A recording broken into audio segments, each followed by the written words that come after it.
el déficit fiscal de un gobierno es el balance entre sus ingresos y sus gastos.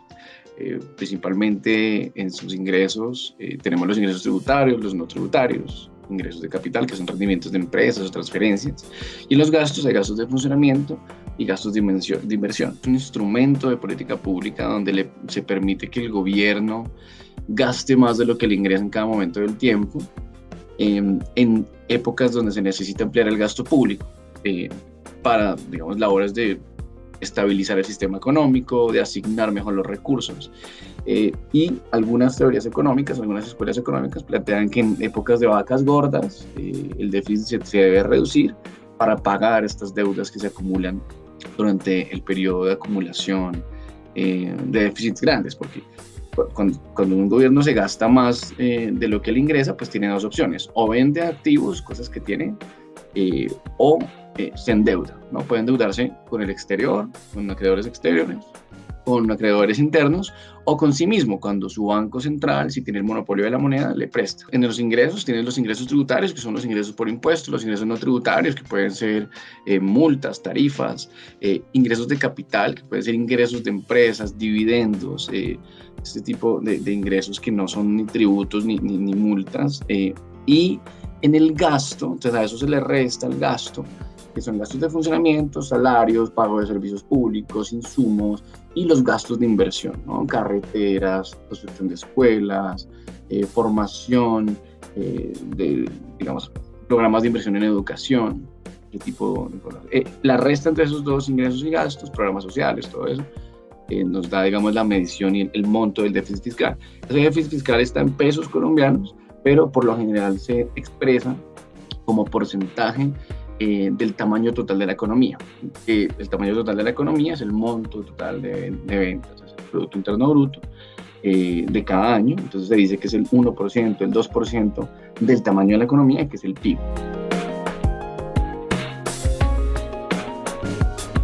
Tiende a endeudarse mucho, tiende a acumular deuda, porque se acaban los activos y cuando se acaban los activos empieza a acumular deuda. ¿Qué pasa cuando se acumula mucha deuda? Incrementa el riesgo y, digamos que en términos financieros, a mayor riesgo se le cobra una mayor tasa de interés a los países. Ese es un problema del costo de financiamiento. Hoy, por ejemplo, nosotros tenemos un costo de financiamiento históricamente bajo, del 7, el 9% efectivo anual de los bonos colombianos, de los bonos que emite el Estado colombiano. En el pasado era muchísimo más alto, y eso es lo que se quiere proteger un poco con la idea de la sostenibilidad fiscal. Aquí hay debates muy fuertes, porque dicen, no, si no le prestan afuera, no le prestan adentro, pues utilice su Banco Central para que le preste a una tasa cero o menor, o simplemente que le dé plata. Pero esto lo están haciendo muchos países alrededor del mundo.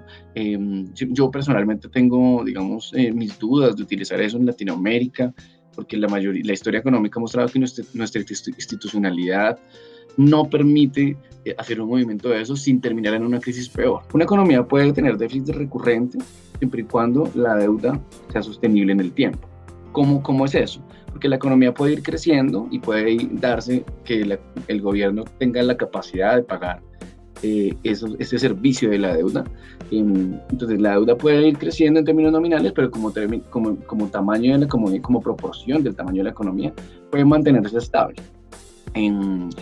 Pero los déficits excesivos siempre han terminado, digamos, en algún tipo de crisis, ¿no?, de confianza. Recientemente, la pandemia de COVID, pues el gobierno no tenía los recursos para financiar todos los gastos asociados a salud y todos los gastos para apoyar a todas las personas que quedaron sin empleo, y generó un déficit y tomó deuda, digamos, en los mercados internacionales y en los mercados internos, hizo emisión de bonos. Esas deudas en algún momento tendrán que empezarse a pagar. Y como les decía, el gobierno tiene que tener los recursos suficientes para cumplir con sus obligaciones. Y esto es importante, digamos, para que efectivamente el gobierno en el tiempo pueda cumplir su labor de estabilización del sistema económico, su labor de asignación de los recursos públicos y su labor de redistribución. El gobierno tiene distintos tipos, la política fiscal tiene distintos objetivos. Entonces, este ejemplo de Colombia en la pandemia nos dice algo muy fundamental. El gobierno se sobreendeuda, ahora tiene que hacer un programa de reactivación económica para que pueda tenerse los recursos para pagar esa deuda, y posteriormente se va a empezar a pagar para mantener ese instrumento de política pública, ese instrumento de política económica. Es el uso del gasto público como un instrumento de bienestar. Hay una cuña final. El gran problema del déficit fiscal colombiano es que nuestra calidad del gasto público es muy baja. Entonces no se ha traducido en altas tasas de crecimiento y de disminución de la desigualdad, disminución de la pobreza estructural en el largo plazo. Si una economía gasta recurrentemente mucho más de lo que le ingresa, obvio hay colegas que dicen que eso no es un problema. Para mí sí es un problema, porque pues genera un problema de inestabilidad de la deuda en algunas condiciones. Y la solución a eso es tener un sistema tributario acorde con las preferencias de gasto público de la población. ¿Qué pasa? Si el sistema tributario no se corresponde con las preferencias de gasto público de la población, pues va a haber un desequilibrio. Entonces ahí hay que hacer un nuevo consenso fiscal.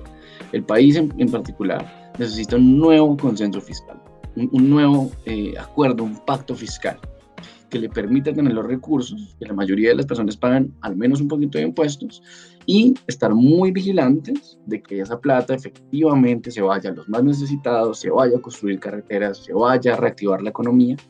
Y esa sería la solución, digamos, al problema de bajo crecimiento y problema de insostenibilidad fiscal. Más que pensar el déficit como un problema, el problema es la insostenibilidad fiscal de mediano plazo, que puede generar otro tipo de crisis, pero como ya dije, ahí hay unos debates muy fuertes en la teoría económica. Mi posición es, para tener una economía sana, se necesitan unas finanzas públicas sanas.